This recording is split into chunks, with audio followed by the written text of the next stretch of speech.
अभिनेत्री और सांसद कंगना रनौत ने प्रधानमंत्री नरेंद्र मोदी पर एक ऐसा आरोप लगाया है जिसे सुनकर लोग सन्न हैं। कंगना ने कहा है कि मोदी ने उनके साथ बलात्कार किया।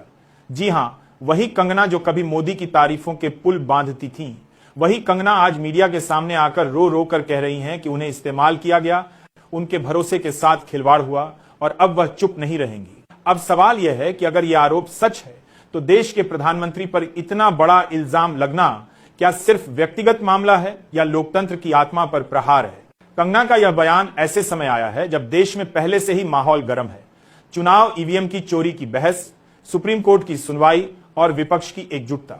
इस बीच प्रधानमंत्री पर ऐसा आरोप आना सिर्फ राजनीति का मसला नहीं रह जाता, बल्कि यह नैतिकता और सत्ता की सच्चाई पर सीधा सवाल है। कंगना ने मीडिया के सामने कहा कि उन्होंने सालों तक चुप रहकर सब सहा। उन्हें लगा कि सत्ता के खिलाफ बोलने से उनका करियर खत्म हो जाएगा।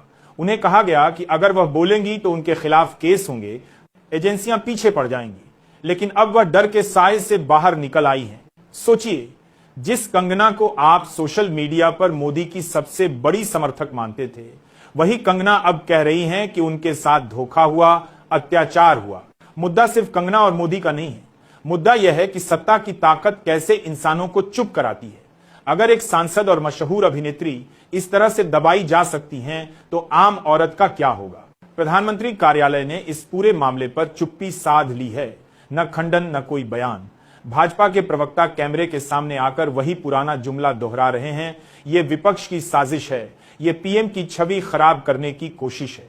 लेकिन जनता पूछ रही है, क्या हर सवाल, हर आरोप विपक्ष की साजिश है? क्या प्रधानमंत्री के ऊपर बलात्कार जैसा गंभीर आरोप लगने के बाद सिर्फ एक लाइन में बात खत्म हो जाएगी? कंगना की बातों से एक और बड़ा पहलू सामने आता है।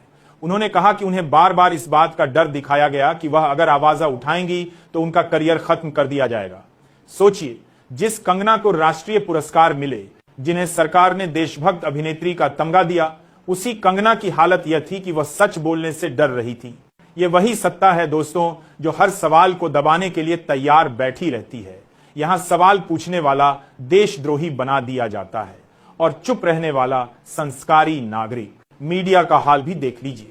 अभी तक इस खबर को ज्यादातर चैनलों ने दबाने की कोशिश की है। कुछ अखबारों ने छोटे कोनों में एक लाइन की खबर छापी, मानो कुछ हुआ ही नहीं। ये वही मीडिया है जो सुबह से रात तक कंगना की हर ट्वीट पर बहस करता था।